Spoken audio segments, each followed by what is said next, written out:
All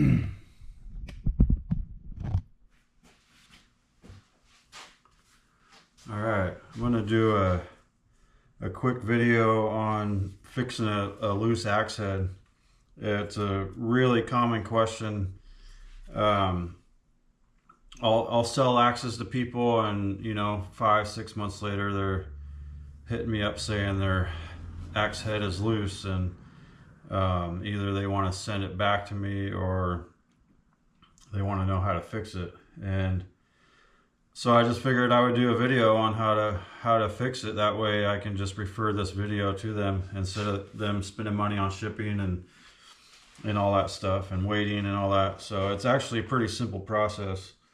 And there's a few different ways to do it, a few different techniques, but today this is my personal axe I've been using. It's one of the hand forged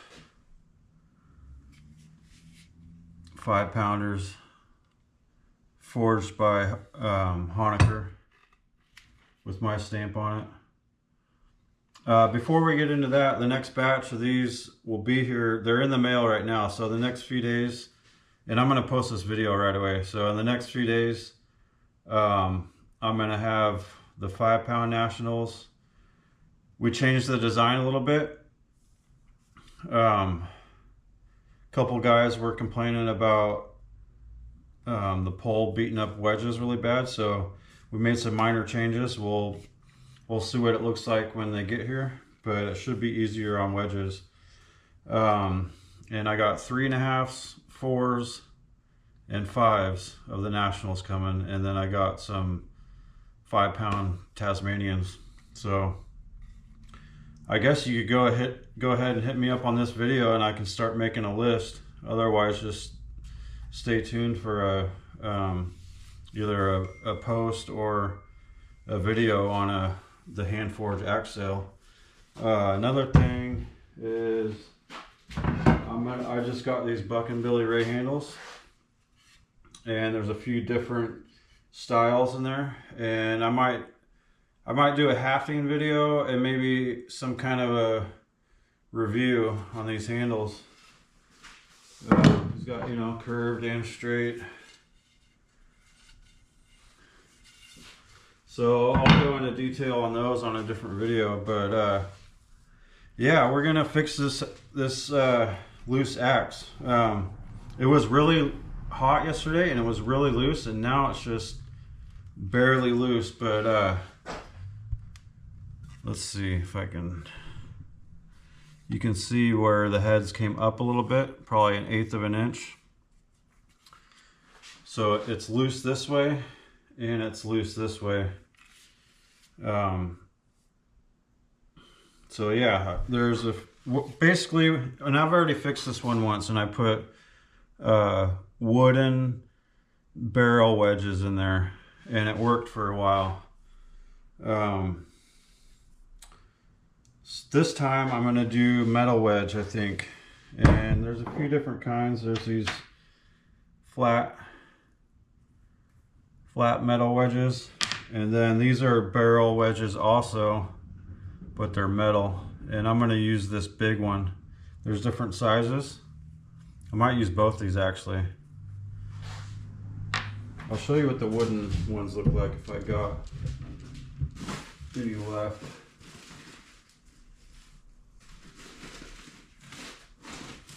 I don't think I got any left. Oh, here's one. I kind of like these because it's keeping everything wood, and to use one of these, I think it's 3/8 drill bit. You use a 3/8 drill bit and you drill down in, and then I put a bunch of glue down in the hole, and then you send this thing down in there, and then you trim off the extra. And basically what we're going for here is when you haft an axe and it's all tight for the first time, and then summer rolls around, it gets hot, wood shrinks. Moisture leaves the wood and wood shrinks, and then that creates gaps, and then your head's loose, and then you're banging on it all the time, so it's constantly working at the wood and making it smaller, and then you end up with a loose axe head. And basically the bottom of the eye is smaller and the top of the eye is bigger, so we want to spread the wood out to get it tight so this can't come off, you know. And that's kind of why I like to leave the wood proud over the top and let it flare over. If it flares over, there's no way it's stopping the head from coming off, you know. A lot of guys, they'll just trim it off flush, which it looks like it is now, but it's because this whole head shifted up. So that's what we're doing. We're trying to get it tight in there. We're trying to fill all the space by jamming stuff in there, basically. So this head is lifted up a little bit. So the first thing I'm going to do is get it to seat back down, just by hitting on the bottom of the handle. I got it to seat back down. You can see how the wood is kind of proud now. It's sticking up above the head a little bit. I might do one or two more taps just to get it down on there harder. You can see the wood start to curl, so I got it. The wood's starting to curl a little bit, and you don't really want curl, but I want it down on there as much as I can get it. You can see the wood is sticking out probably 1/8 of an inch now. Now I'm going to decide what wedges I'm going to use. I know this big one, if I use this big one, it's going to get a lot of spread, but it's probably going to crack the edge of the wood. If I use this small one, it probably won't crack. I wish I had 2 of these small ones. But this is my user axe. I'm not trying to make this look beautiful, you know. It just has to work. And this handle is cracked right here. So basically I'm just getting the rest of the time out of this handle, you know what I mean? So I don't really care what it looks like up here as long as it works. So yeah, I think I'm gonna go with this big one and maybe this small one too. But first thing I'm gonna do is, since there's a little bit of room in there, I'm just gonna drip some oil down in there, because oil will oil and water or any kind of liquid is going to make that wood swell again. I don't want to use water. A lot of timber fallers, they'll have a 5-gallon bucket with antifreeze in the back of their truck, and at the end of every day they'll just stick their axe in there, and it keeps that wood swollen, you know.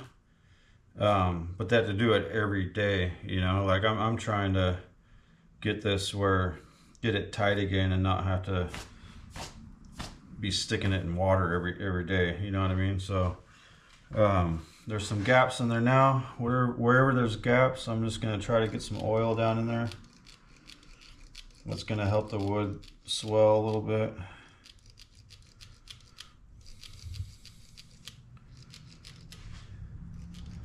Maybe kind of give it a second to get down in there. There's some wood that's kind of frayed right here, and I'll drip oil down in there because all that will soak it in. Anywhere there's cracks, I like to get oil on there because it's an easy spot for the wood to accept oil. It'll drip down in there.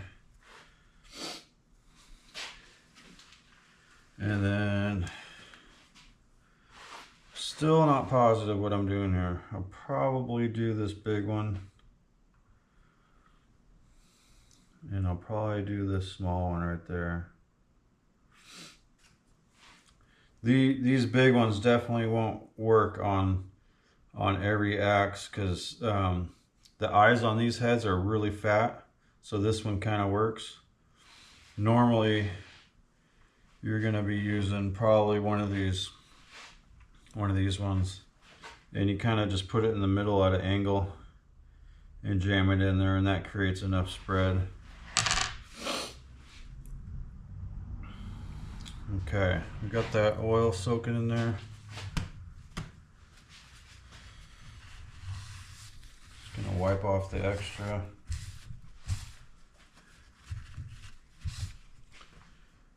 And I'm just gonna get these things started. I don't really, it's in the vise right now and the handle's just hanging. I don't really want to tap on it right now because it's probably just gonna push the handle down. So I'm gonna set this on the ground. I'm gonna set this on the ground and kind of just get it started.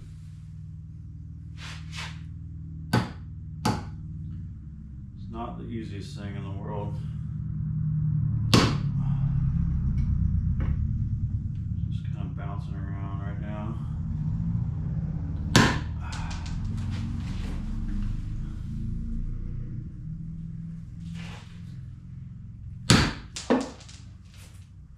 This big one might not work.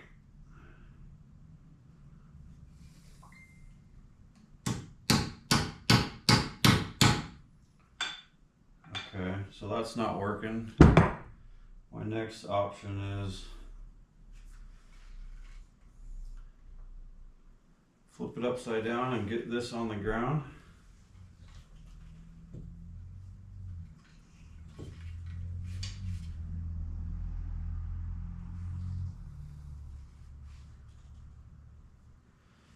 And then hit the bottom of the handle.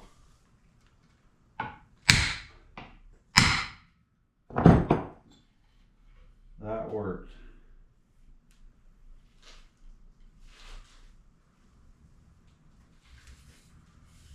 But our head lifted up a little bit. So let's get the head back down.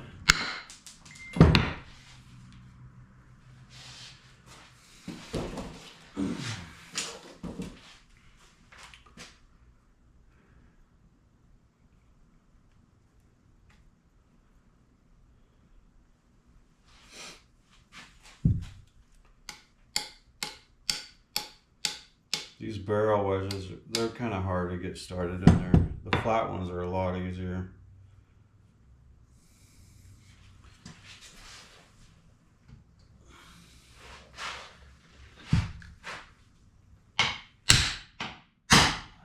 Okay, it started pretty good now. Okay, now the head's all the way down. And I got this thing started.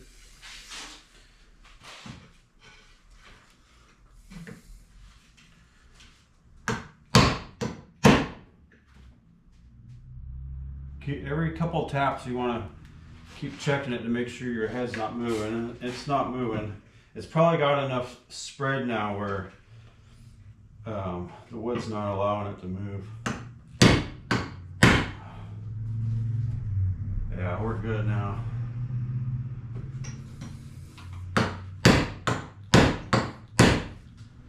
Oh yeah. It cracked the wood a little bit. I'll show you guys. So we got it most of the way in there. See how it cracked the edges a little bit? They don't look that pretty, but that means it spread it that way for sure. You want it spread both ways, you know. A lot of times with the flat ones, it's just gonna spread it sideways. These push it all the way around. And we're still all the way down. Now I'm just gonna hold it here and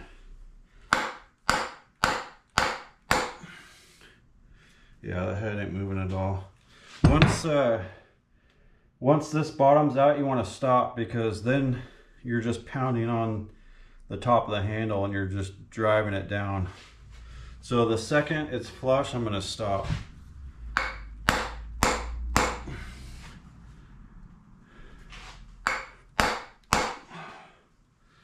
I might even stop right there and just grind the rest off.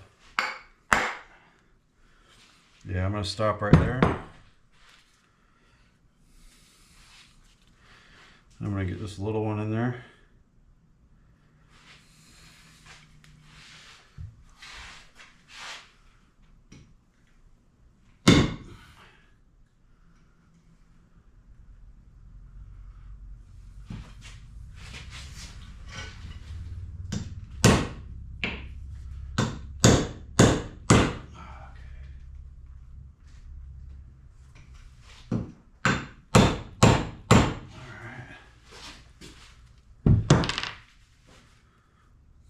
We got them both in there.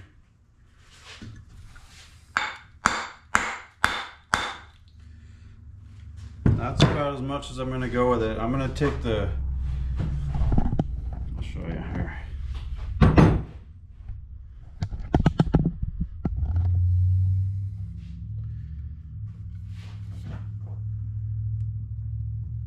They're sticking up a little bit, but I don't want to be pounding on that until they get all the way in there. And then I'm hitting on the wood. I don't want to be smacking on this wood because I'm just going to want to drive it out.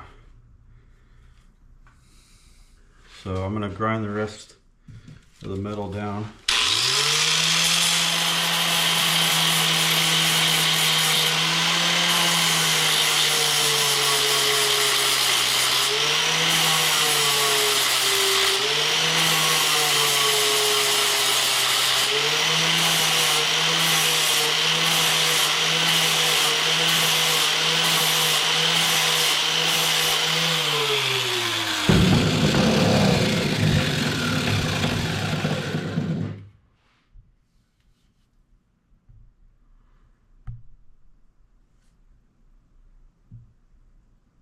And I'm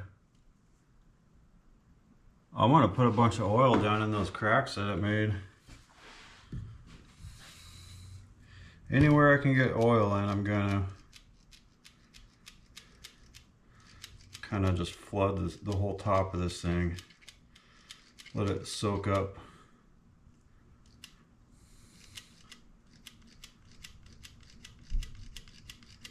And then I just let it sit here in the vise, level. You guys see that? Just let it sit here in the vise. And I'll put a puddle on here.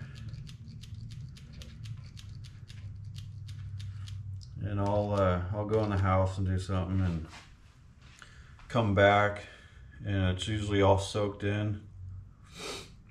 And then I'll do that, you know, 1 or 2 more times. Sometimes I'll put a big old fat puddle on there and just leave it till the next day. Just trying to get a bunch of stuff to soak in there. And this is also a good time to kind of just do some general maintenance, which basically just oil the whole thing, you know. Wipe some over the head, you know, whatever's extra, just wipe it on the handle. Summertime I use oil, and in the wintertime I'll use some Axe wax, because wax will repel water. So in the wintertime you kind of want to keep the water away from it so it's not getting waterlogged and then rotting. Can't remember where I got this. It's just some Axe wax. There's a couple different kinds you can get. And I'll use this in the wintertime. But basically that's it. Sometimes if they're really loose and bad enough, you end up taking the head off and then getting it farther down on the handle by taking away wood. And in this case we didn't need to do that. Another thing I want to show is, I don't know if you guys can see it, but that wood is spread out over the axe head. it's flared out, you know. So imagine this trying to come off past that flare, you know, like that's keeping it on there. The wood is fatter up here and it's not letting this come off. So it's probably going to come loose again. Maybe by the end of this summer, maybe next summer, if this handle even makes it that long. But that's the process, you know. That's just one way to do it. There's several ways to do it. There's several prettier ways to do it. This is my user axe and it doesn't have to look pretty. So I just want to show you guys that. And then, yeah, so basically I have a video now to, if somebody asks how to fix a loose axe head, I'll just send them the video. So thanks for watching.